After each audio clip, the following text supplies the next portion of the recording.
Hi, You never know. woohoo! We're back. Hello. Oh, I never get that. No.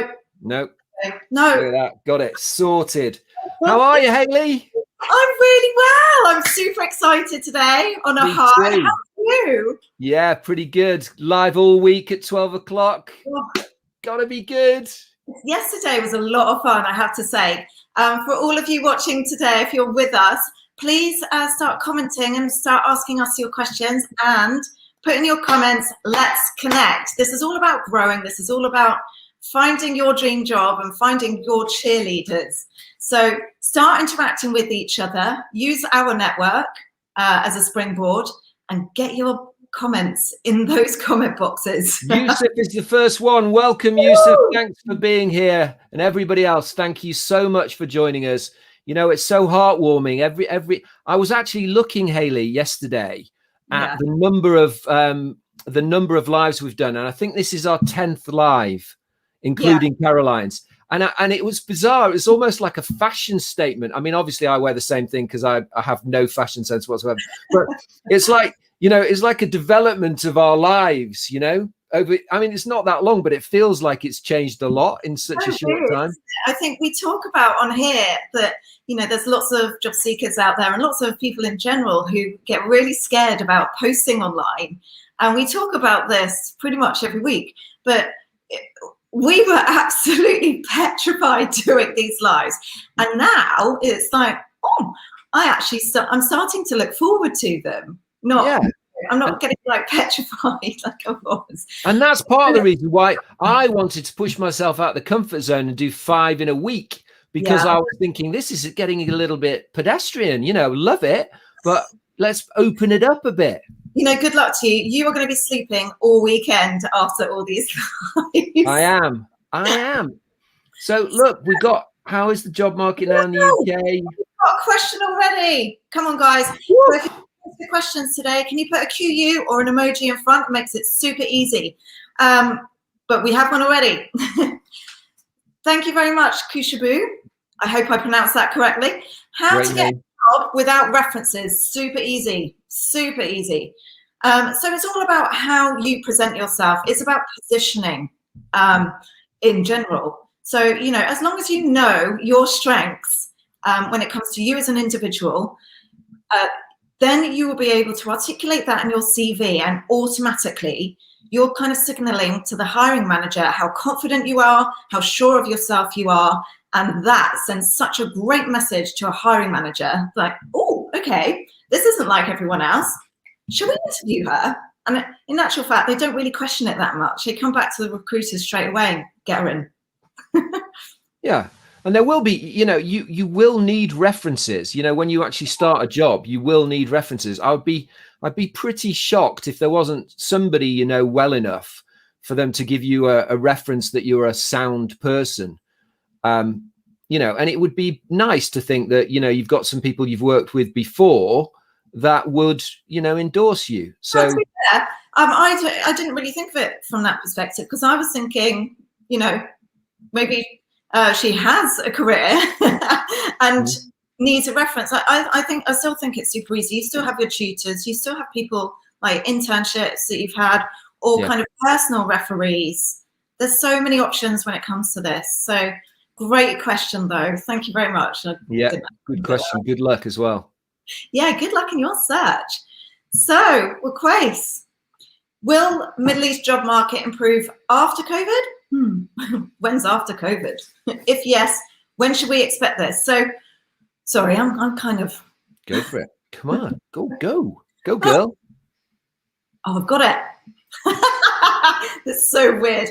Right, so from an architectural recruitment perspective, for those of you joining us for the first time and don't know what I do, I've got a background in recruitment and I specialize the recruitment side. So I've got 2 businesses. The recruitment business deals with architecture and design recruitment. I've then got the academy that helps you job seekers find jobs. So Waquace, the architectural recruitment market is insane right now. I don't know if you've kind of followed me, but we have so many. I'm going to have to get some water in a minute. I've just remembered We have so many vacancies coming through. It's insane. Architecture is one of these industries that goes up. I'm going to have to get some water. I'm really sorry, Pete. But right. So architecture is this boom and bust industry. It's like when it's really good, so it's the start of kind of the construction, or before all of that, it's kind of the design phase. We get all the jobs. Then when it goes to construction phase, I am actually going to have to go and get a glass of water. Go get some water. Okay, so I'll give you my piece, right? So I reckon that we're not out of the woods with COVID yet. And I think that the job market in general will pick up. But what you've got to be mindful of, where I would be looking, is to understand there's going to be certain industries and certain jobs and vocations that are going to diminish because of what's happened with COVID and the way that the world's going to come out of this. And there's going to be other industries and markets which will blossom and be better. And it's about being careful that you're strategically placing yourself in those that will not be so affected in times to come, because, you know, this is probably not going to be the end of the COVID-esque happenings. You know, we're not going to be in a world without some kind of lockdown, I wouldn't imagine. And I pray I'm wrong, but for some time to come. I agree. So now I've had a glass of water. Apologies for that, everyone. So architecture is one of these industries that when a recession hits, it's the first industry to be completely obliterated. It's also the first industry to return. Our consultants are super busy. If you follow me, you might or may not have seen that one of our clients came to us last week, and he's got a skeleton team at the moment, but they want 20 staff now. And that's just for now. We've got, like, the year is going to be phenomenal. And that's just one client. So, you know, there are lots of green shoots everywhere and lots of promise. So my advice to you is to get in a more positive mindset and always think, yes, there are jobs out there. Never get kind of sucked into this world of, oh, it's COVID, it's this, it's that, there's excuses. There's always an excuse why there's not a job. But as recruiters, we kind of know that, yeah, if there's not jobs, there's not jobs, but you're not actually going to be putting in the effort, or your message is going to be kind of skewed, maybe not as positive as it should be, and the kind of hiring managers pick up on that. So always think more positively about these things, ignore the negativity, ignore all of that, and keep moving forward. Well said. Good question. Yeah, great question. Thank you very much. Oh, Gary, lovely to see you. Thank you very much for putting QU. Yeah. So always being advised to tailor a CV. Practical advice, how to actually tailor a CV to a job advert. Great question. Right, so on a job advert, there'll be certain elements that a hiring manager will have in the forefront of their mind. And you can tell what they're thinking by the text that they put in their job descriptions. Actually, I'm not going to go too far into that because it's more on the psychological side. However, what it fundamentally includes is job titles, your education, software you've used, years experience, and companies you've worked at. I know that's quite a lot, but what I would do when it comes to CV tailoring, etc., or say you've seen an advert online, I would go onto that company itself and start to research which companies are kind of similar. Have you worked for any of those companies? If yes, then automatically you will go further up the list. So start tailoring your CV, like I said, mention those kind of 6 points, and make sure that your career summary contains all of those points, so it's really obvious. The hiring manager doesn't have to scroll through your CV to find those keywords, and you automatically make the reader feel so much better about reading your documentation. You're creating that really nice kind of feel.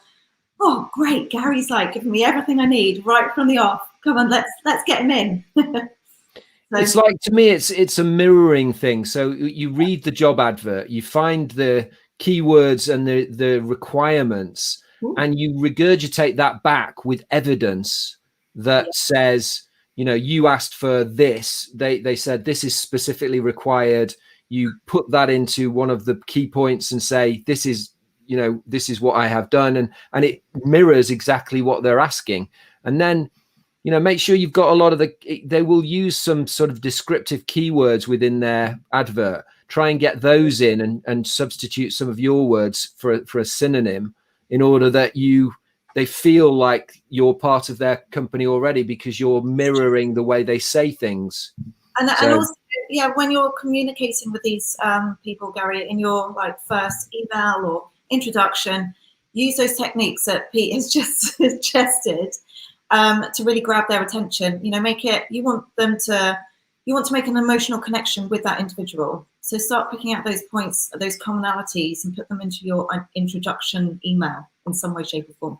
What I would do, here's a really, this is what I'd really like. If you know what the company is, you know who the hiring manager is, and the hiring manager is on LinkedIn, I would go onto LinkedIn, find the hiring manager, look at their page, and try and find something about the hiring manager that can be used to put something into your application that resonates very strongly with them. Like, let's say this, right? Let's say they were a dog lover, right? Unusual, but let's say they were. I would try and get that in. Or, you know, let's say they like ultra marathon running. You know, I'd try and get in that I'm sporty, or you know, some kind of link that really makes you stand out, and because people like them. Exactly. And like you've probably heard me say a billion times, we're trying to find your cheerleaders. You want to find a job that you want to go to every day, and you can't wait to kind of get into the office. You don't want to find a job that you're thinking, oh, I just really don't want to be here. So by putting in time into getting your posts out on LinkedIn and all of this kind of stuff, your cheerleaders will gravitate towards you. And this is what we're talking about, tailoring and finding those commonalities so that you can find those cheerleaders. Very good. Thank you very much, Gary. So lovely to have you back. Yeah, good picture as well, Gary. It's a great picture. He's done my course. Yeah. So I've got a few people saying this, so I'm just going to flash up Kenza. Please update us with jobs in UAE. So I get multiple emails after these lives every day, week, month, in general, just because I'm a recruiter. What I would like to say about this is that this market at the moment that we're in is a client-driven market. So recruiters out there will be focused on finding those needle in a haystack applicants that are suitable to, well, it's basically a hiring manager looking for a unicorn. So what I would advise you do is to get yourself out there on LinkedIn, hence why we keep doing these LinkedIn lives. Start promoting yourself in a different way to everyone else. So instead of saying, you know, approaching recruiters, approaching people, do you have a job? Start turning around to putting your expertise out on LinkedIn and giving a bit back to your community, so that your community get to know who you are, what you're about, and what you have to offer. It sounds like a bit of a backward way of going about your job search, but just approaching people saying, get me a job or find me a job. Can you help me? Can you do this? It is quite, it can be counterproductive from your perspective. So if you approach it from a different angle and say, right, okay, what do I need to do to be a part of your company? What should I learn? I don't know. There's lots of ideas about this. I know we've spoken about this, Pete. But tackle it from the other perspective of what can you do, and think of it in a different way rather than what can someone do for you. Yeah, I think it's very general, jobs in the UAE. I mean, you know, you probably want to get a bit more specific on what companies are you targeting.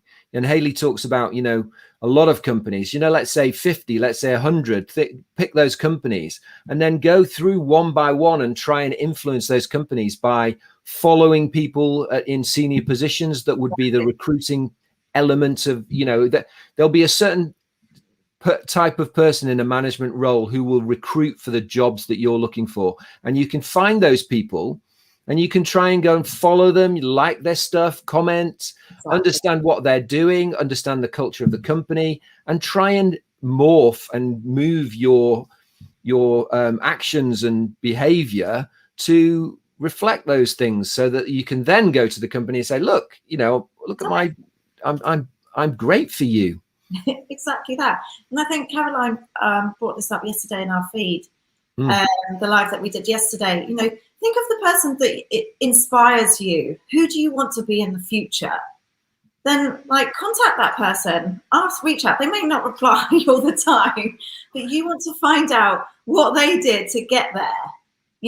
They would have gone through lots of ups and downs and all of this kind of stuff, but you'll get an idea of what you need to do, or what you need to learn, what expertise you need to take on board, so that you can get to that kind of level. I think that was a great piece of advice from yesterday. One piece of advice that's stuck with me in my whole life is that everything changes on a sixpence. Everything turns on a sixpence.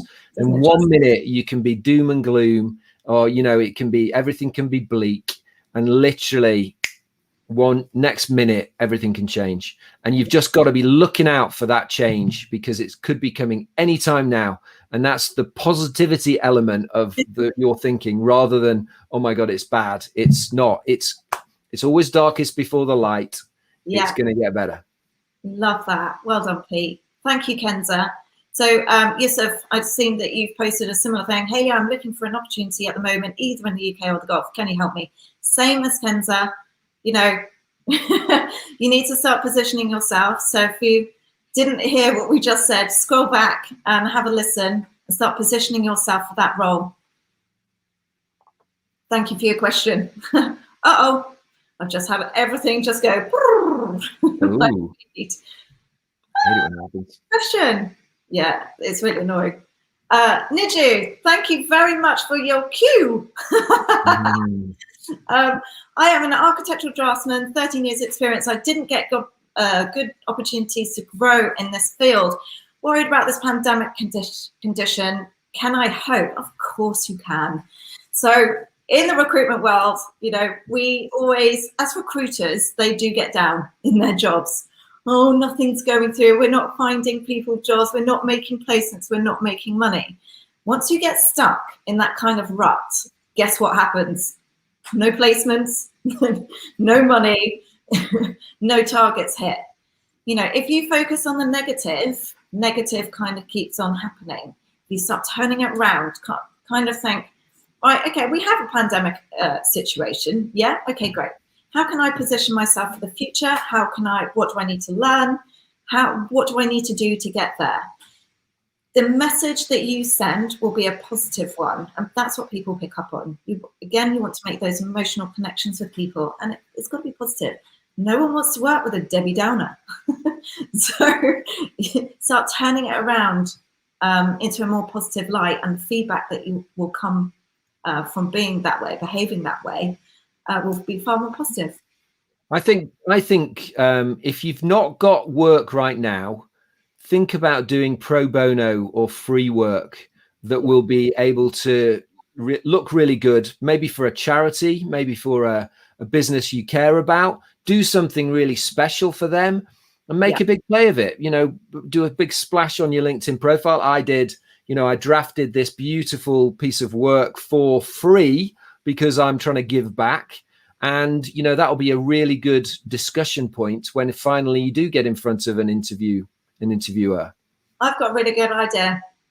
So look it up online for those of you that are watching. There's a few people that have really stood out in the media for various reasons who are job seekers. One of which, I can't remember her name. I did actually, anyway, she wrote a CV, but she wanted to work for Pinterest. So how it's all these tiles? Yeah. Her whole Pinterest was tiles about her work experience, what she's done, and what she could bring to the company. Did she stand out? Yeah, of course she did. Did she get noticed? She's got something like 1.3 million followers. Very good. Very good. Super cool. So, you're Nishu, you are in architecture, you're in the design field. Start getting creative about these things. Which company would you like to work for? Start finding out the kind of people that they take on. what they like to see in CVs, etc., and start standing out by tailoring your CV to the job, but also to the business, etc. What projects have you worked on that's similar to them? You know, you've got all sorts of ways to stand out. Go on. And Niju, I would suggest to you, you know, just my opinion, but your picture, right now looking at your picture, I can't see your face because you've got like your arms crossed and it's your whole body. You know, it should be 60% of the frame should be covered by your face, and you should be smiling. And then you know, that emotional thing that Haley just talked about, there's going to be no emotional coming across from you in that picture because I can't see it properly. Yeah, it's tiny where I'm looking. And unless somebody goes to the trouble of getting a bigger picture up so they can see your face, because that's what they want to understand, there's the emotional bit. Yeah. So I would suggest to you, personal view, change your picture. Also, crossed arms to some people, and in some cultures, it's very kind of standoffish. Don't talk to me. I would change that kind of, what's that called? Struggling with words today. It's body language. It's negative body language. And here's another one. Niju. You know, if you are an architectural draftsman, is that going to be I don't know actually, because I'm not in the business, but Haley might help me here. But that looks fairly formal. Would you not be wearing a shirt and look a little bit more businessy? Oh, I think he's got a shirt on there. I think that's fine. I could barely see it. To be fair, think about it. You've got your hip done. Maybe it's your eyes next. Maybe it's my yeah. So yeah, it's very creative. So if you think about what creatives are like, you know, they are a little bit funky and whatever. It's a shirt. It's all cool. I'm cool with that, personally. Okay. But thank you very much for your question. Yeah, good luck, Niju. Yeah, good luck. Bashrat, I did chuckle a minute ago when I read this. How do you suggest to break into the cartel of recruiting consultants? They won't give a chance to a profile which isn't in their network. Well, so recruiters, I mean, I don't know what you expect from a recruiter for them to give you a job that isn't in their network. I'm not sure what you mean by that. So for me, from my perspective, let's just use me as an example. It's easier. So in my past life, I still get involved in a bit of recruitment, but you know, I specialize in architecture and design. Do I want to see anyone from marketing? No, not particularly. I can't help. You know, it's so I think contacting recruiters who don't specialize in your field is probably a waste of your time. What I would do is go onto LinkedIn. There's that search bar at the top. It's probably up here actually. And type in recruitment consultants, type in your field, and then start to drill down. You'll come up with a list of recruitment consultants, and actually put it in inverted commas as well, recruitment consultant. Then you will have a left-hand side. And I'm never going to get used to this. On the left-hand side, you will have a load of search criteria. So location is primary. Look for recruiters that specialize or are located in the area that you want to work. Also the sector. So back up to that search bar, recruitment consultants in the inverted commas, then and then put the industry. And you will find a whole plethora of people that specialize in your industry.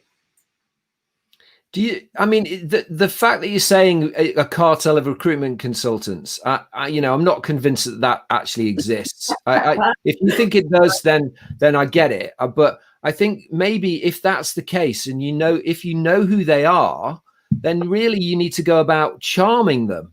And the way you charm them on LinkedIn is very much by identifying a person or a group of people who work in a certain company. Let's say it's X recruitment consultants. Well, go to the recruitment consultants, find out the top billers, find out the top people in that recruitment consultants, and go and follow and like their posts and see what they're doing, see what they're interested in, understand their mentality, understand their point of view. And perhaps if you comment and like and engage long enough for maybe a few weeks every day, then you'll start getting into that clique or cartel or whatever you want to call it. So that's what I was saying. I want to make something very clear about recruitment consultants. You may or may not know this. A, it's a sales job. B, sorry, I'll put it around that way. More peace than the other way around. Yeah. A recruitment consultant has a certain monetary target that they have to hit every month. If they don't hit that target, they are sacked. It's brutal. This whole cartel thing is ridiculous. Every recruiter out there, I promise you, would love to place every single person out there. A, be a billionaire. And that's what it's all about, you know, when it comes to sales. But B, it's not great fun giving people negative kind of feedback about these things. Recruiters genuinely do want to place you, but it's probably not their expertise. So it's up to you to find out the people that specialize in your area, but also start giving, helping the recruiters out by giving them the information they need, and the hiring managers, because they're no different. Recruiters and hiring managers work exactly the same way. They all look for the same things initially. So start tailoring your CV and giving them the information that they need.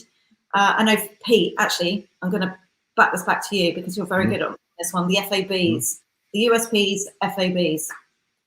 Yeah, just make sure you've got the benefits in. You know, what features are what you've done. The benefits are why will that help the firm you're targeting? You know, like, and it's usually saving money, you know, increasing sales, saving time, you know, all these great things, or increasing morale, better service. These are things that companies want, and you as a member of the team will hopefully be showing that you'll add value in one of those areas to spark an interest from a recruiter. Exactly that. Well said. Thank you, Pete, and thank you, Bashrat, for your question. Good luck. Good picture. Yeah, great picture. Although it's a foldy arms again. What's that all about? Yeah, but it looks quite what's the word? Business-like.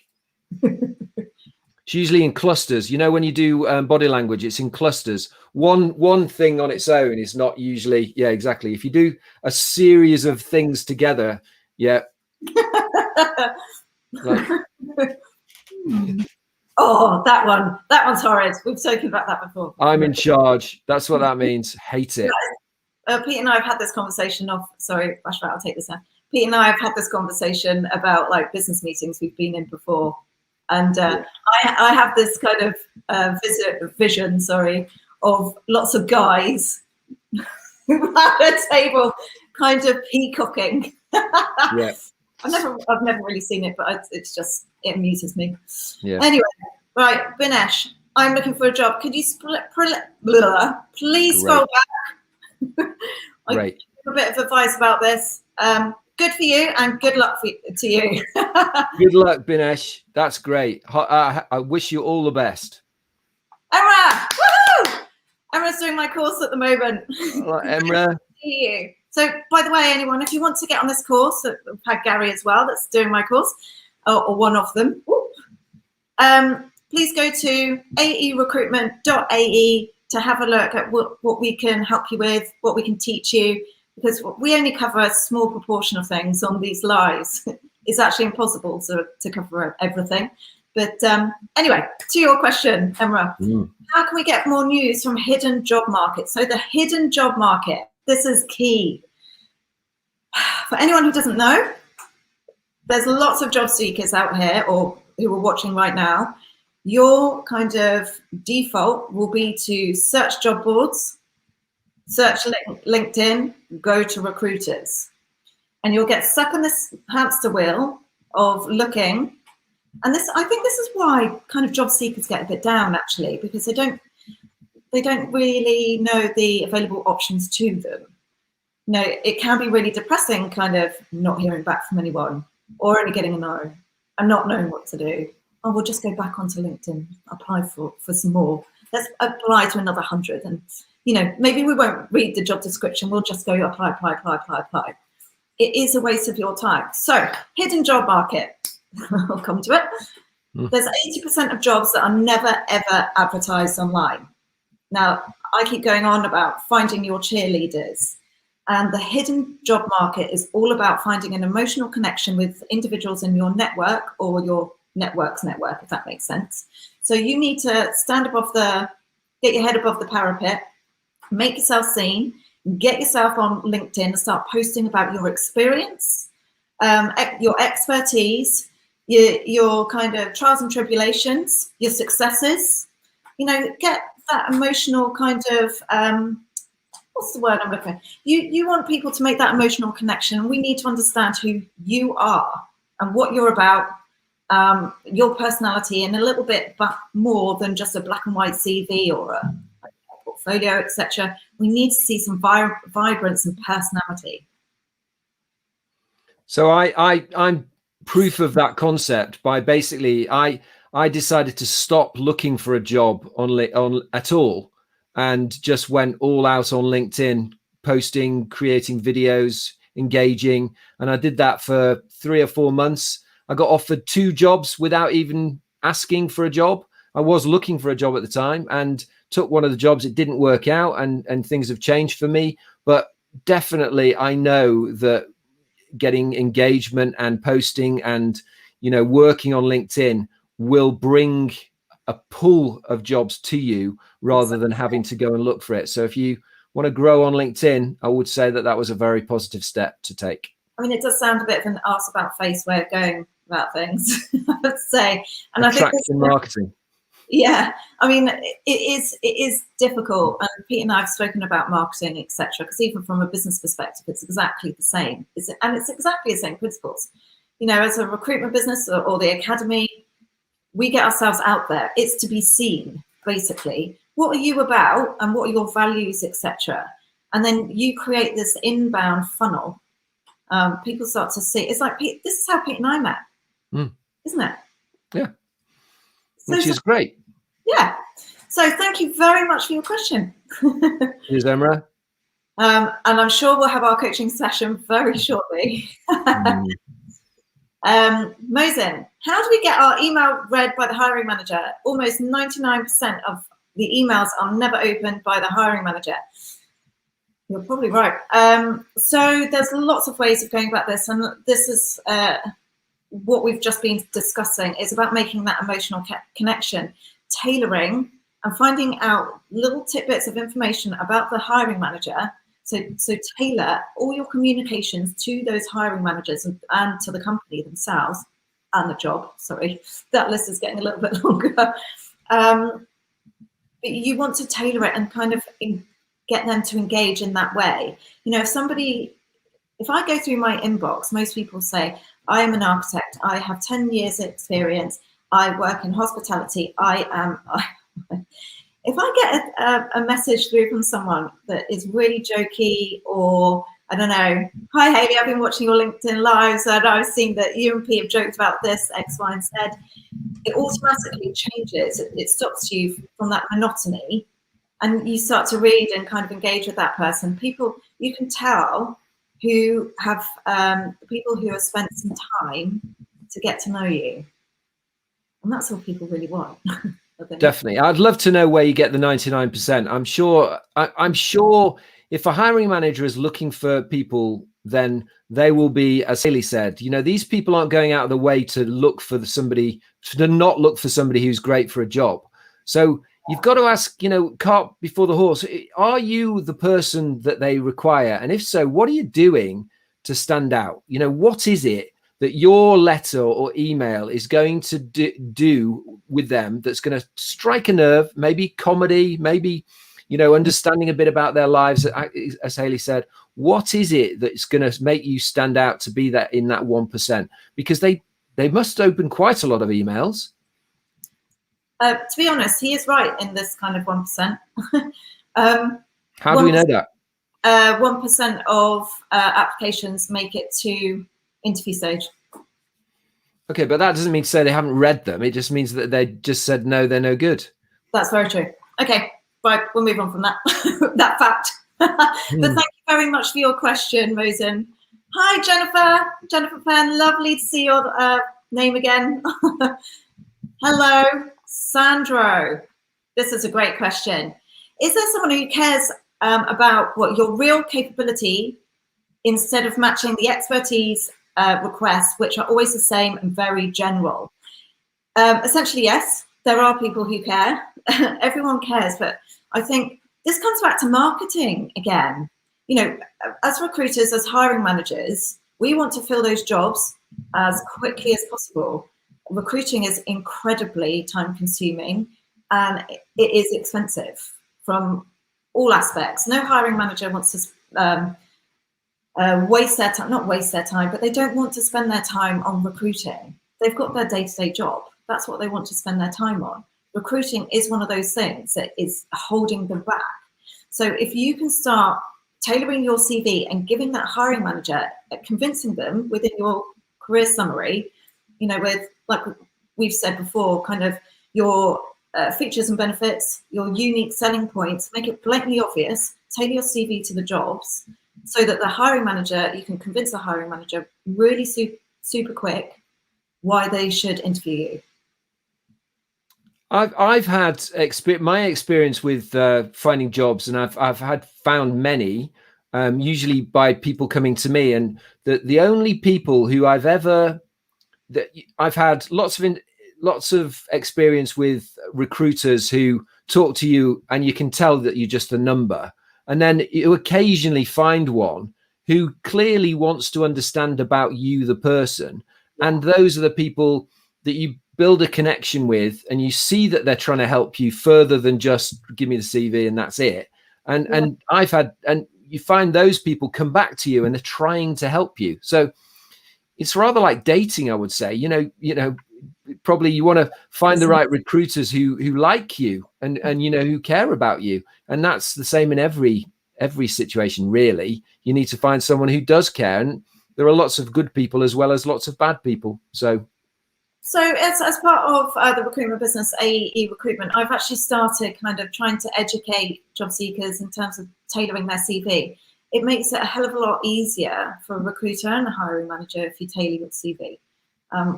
You know, if you give a recruiter or hiring manager your whole life history in your CV, it can be very, very overwhelming. So this is why we go on about tailoring. You know, if you walked up to somebody if you met someone for the first time at a party or whatever, if you kind of regurgitated your whole life history in one go, I think the person would be like, whoa, all right. So start tailoring it to the individual and the job, business, etc. And your rate of return or your rate of engagement will definitely increase. Yep, but very good. Thank you very much, Sandro. Thank you. Got lots of questions today. Thank you very much, everyone. Faisal, how formal casual should a photograph be on a CV, or should there be any photo at all? What's your take on this? There's lots of oh, I've done this. I've forgotten about that website. It just kind of sprung into my head then. So there's a website called Snapper, SNA, and I will come back afterwards and kind of put the link to your question.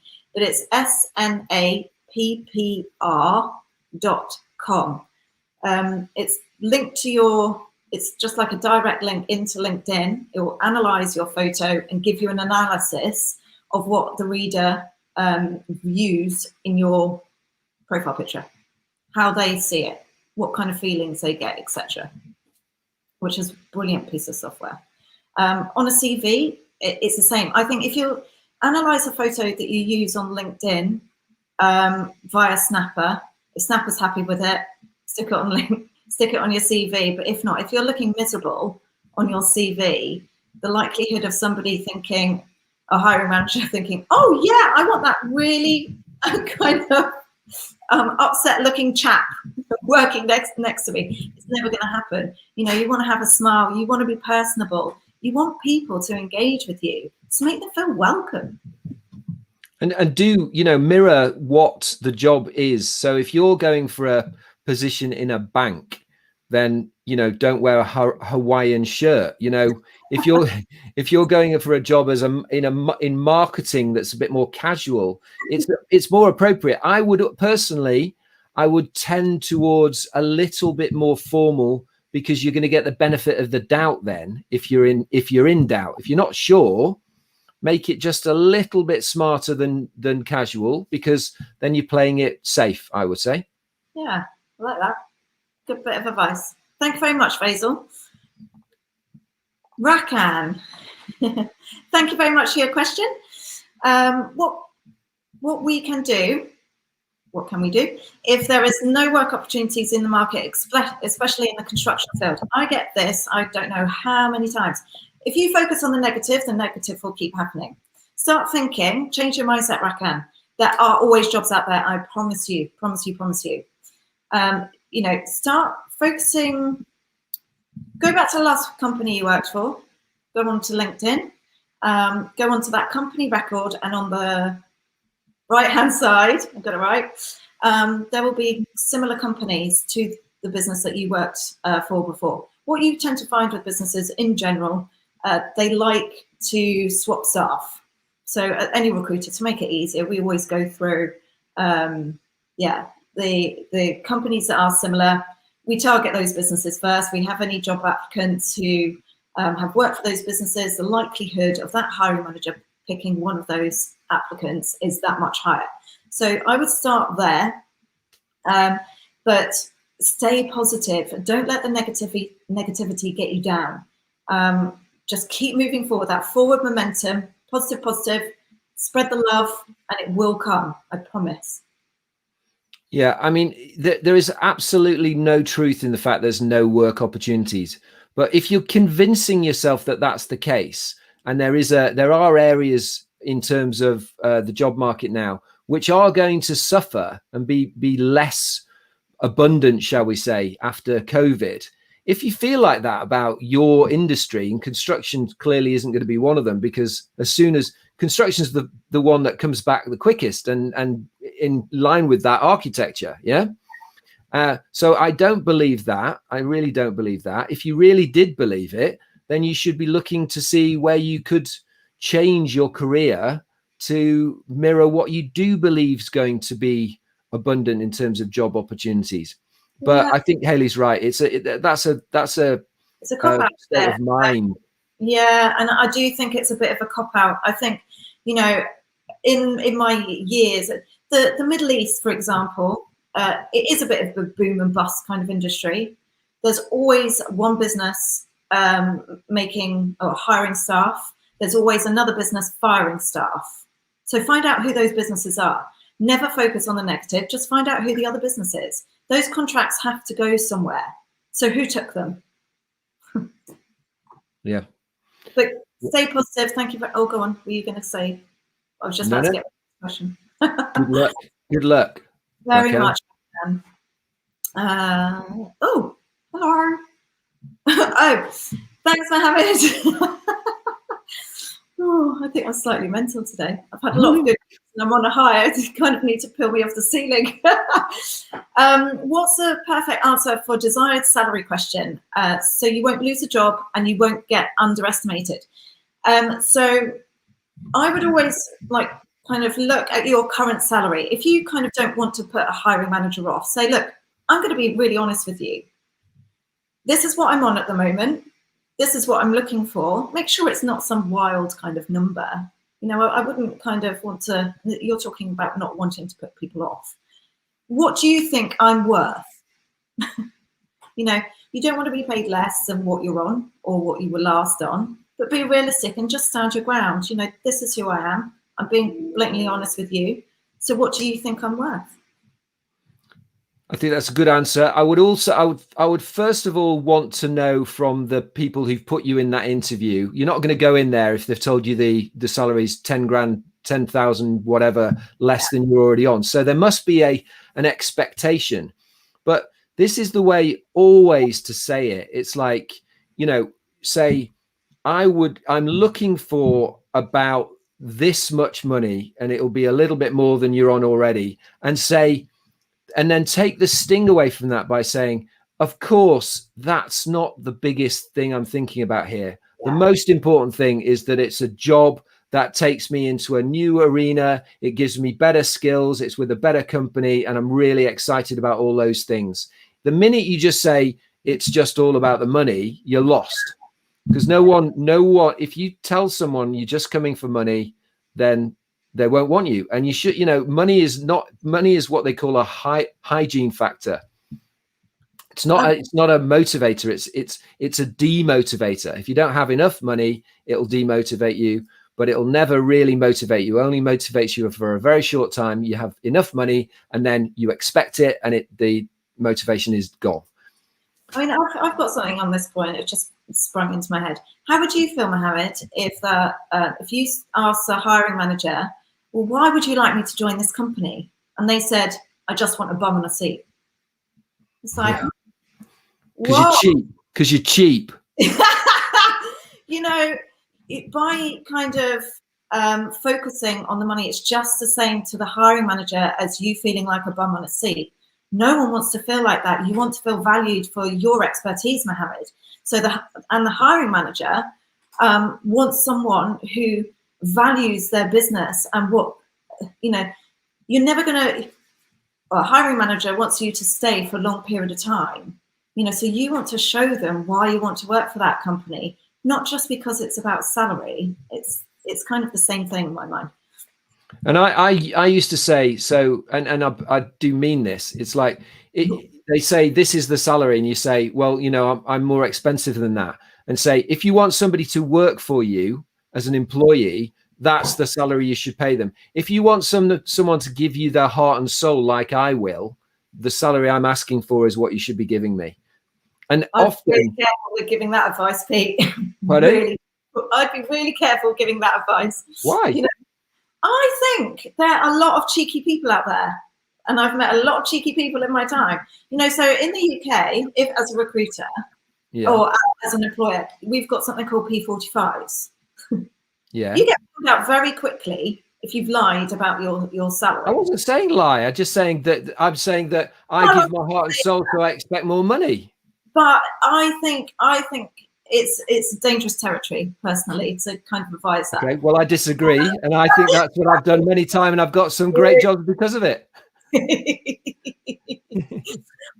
nice bit of controversy there. Yeah. Thank you very much for having it. Right, hang on. Okay, yeah. I think that's how I pronounce your name. Sorry if I got it wrong. Hello, everyone. I have many different experiences in many fields. What's your advice for a resume? Back to CV tailoring. I actually spoke to somebody earlier on today. I did a coaching session earlier on today. She was lucky or fortunate enough to work for a business as a design manager, and she was exposed to architecture, interior design, project management. Her CV is incredibly overwhelming, though. And I think this is where she's probably or possibly been going wrong. It is way too much information for the reader to digest. Also for recruiters, some of them don't have expertise in, or HR people, some of them actually don't have expertise in the field that they're recruiting for. So they try to pick out keywords. If those keywords are in a sea of a lot of other words, it becomes really difficult to decipher how kind of specialist that person is and whether they are really good at that specific task, job, expertise, project, etc. So this is where CV tailoring comes in. Focus on which, I mean, what field do you want to go into? What's your burning desire? Because there will be something that you're really good at above all else. And I would really niche down on that. And that's what CV tailoring is all about. You know, once you start putting everything on your CV, it's just too overwhelming. But you also need to be focusing on where you want to go in your career and where your expertise lie. Where are your passions? So focus on that first. Build a CV built around that, and then start targeting businesses that are similar to that or will take you in that direction. I think you've got to be very careful that it doesn't come across as a scattergun approach of loads of different careers on a CV. If you're going into a certain field, you've got to try and make it relevant all the way through so that it's supporting the journey that you've had. And eventually you've landed where you're going, rather than just sort of moving around haphazardly from one sort of career or field from another. But, you know, great experience, I think, is good as long as it's additional, acquisitive to the ultimate goal of where you're going to try and get to.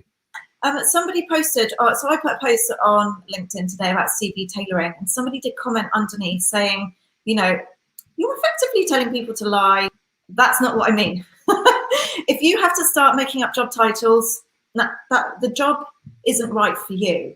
You know, you don't want to be lying. I would never advocate that at all. Always stick to the truth. But, you know, there will be elements of anyone's job, like my job, for example. I get involved in marketing, I get involved in IT. Does my future employer want to recruit me for my IT knowledge? No. They will either want me for my recruitment or my coaching ability. So it's about focusing on that for me. And that's what you should be looking to do. You know, get rid of the noise, the white noise that kind of distracts the reader, and hone in on where your expertise lies. Very good. Great. Thank you very much. Jennifer, this is brilliant. Mosin, I send a voice note, and I know Pete does this, on LinkedIn instead. Which for me has a better response rate? Great advice, Peter Brown. Well done. Thank you very much for that. Just on that, I write a little script, because if you're going to do a voice note, make sure it's personal to each. You don't use the same note for different people, because you want to be using their name to make it personal enough. So get a little script and then read the script. Obviously, it's got to be your own words and it's got to be heartfelt, and send those, because I will always listen to voice notes, but I'll often not read all of my direct messages because I get a lot of them. Yeah, I mean, me too. My inbox is ridiculous. Actually, there's kind of, I'm going to tell you a little story. So there's a friend of mine that came to me at the beginning of the year, and it's not an industry I've ever worked in before. He's looking for digital people in digital marketing. And he was just like, Hayley, I want to see a video from everyone. From all the CVs that you send to me, I want to see a video. And this kind of, I'm going to come full circle. But most of the videos that were sent in were like, I am Hayley Dyer. I work in recruitment. Can you give me a job? I think I would be amazing. I can't inspire anyone. So, you know, with these voice notes, with these videos that you send to employers, etc., what's your personality? What are you all about? You know, monotone is never going to get you anywhere in any way, shape, or form, whether it's text form or voice or video. So what are you about? Like, inject some personality. Yeah. It's like that. What they say, I saw somebody, a really good interviewer, and he said, you know, you don't want to come across as like some animated idiot, but you've got to probably turn the volume up to your normal personality about 10%, just so you're a little bit like, you know, not just, you know, you've got to sort of up the ante a little bit of enthusiasm. Yeah, I mean, would you want to work with you? Yes. Yeah, it's interesting. Richie, there's a name that we've seen week on week. I think there should be a support group for people who have been rejected multiple times for job applications. It could be very tough on your mental health and self-esteem. Great job, guys. Thank you, Richie. I completely agree with this, and I've spoken to Pete about this. It is really tough. And I think this is why I kind of wanted to do all of this recruitment and sales. Like, Pete's got a background in sales. Hearing no all the time is really, really hard. So we do understand it from both sides of the fence. You know, trying to find a job personally for both of us, but also kind of getting rejection from, no one really likes recruiters. Like, okay, most companies are just like, oh no, another recruiter. Go away. Yeah, no's are really difficult, and I do agree. Mental health is really important. If we're going to touch on this, I'm not, by the way, before I say this, I am not qualified to be advising on mental health. If you feel really in a bad place at the moment, please seek professional help. There's lots of people out there that can, you know, do wonders. But what I would say is, and we touched on this yesterday, Pete, expose yourself to as much positivity as possible. Start to look for the positive things in your life, even if it's just the smallest thing, like going outside and appreciate the sun or even the rain, you know, we need rain for things to grow. You know, look for those positive elements in your life and start focusing on those, kind of minimize your exposure to as much negativity as possible, but always try to look for the positive. So if you're getting negatives, maybe there's something in that negative or that rejection that you can take as a positive that you can use. So whether it's, oh, maybe you didn't have the right background, or you didn't have enough design experience, you didn't have enough. Okay, well, I was never going to be suitable for that, so I will put my energy into something else instead. You know, kind of reframe it in your mind so that you're not saying to yourself all the time, no one wants me, I'm not good enough, and all of this. That's never going to help you. So start reframing what you're saying to yourself in your head and start looking for the positives. And I think if you feel like that, you know, it could be a great opportunity to start your own support group. I'm not saying you personally, Richie, but if you're in that position, and that's what, you know, for me, that's what my friends do. You know, they're a good soundboard, you know, not that they're in the same position, but they'll often, you know, help you and lift you up when you're in a low place. And that's a reciprocal arrangement with friends. I see it as anyway. So yeah, maybe that. Well, do you want? I'll speak to Caroline about this. I will come back to you, Richie, about this. I'll do some research, see if there's anyone out there who actually specialises more in this, so that you have a network and you feel a part of something. Because I think it's really important. You know, that's why we're doing these things. We're trying to educate you, but also make you feel like you're not alone. All these people with the comments, you know, there's lots of you out there. There's thousands of you out there, millions, in fact. So never ever feel like you're alone. There's always someone out there to speak to.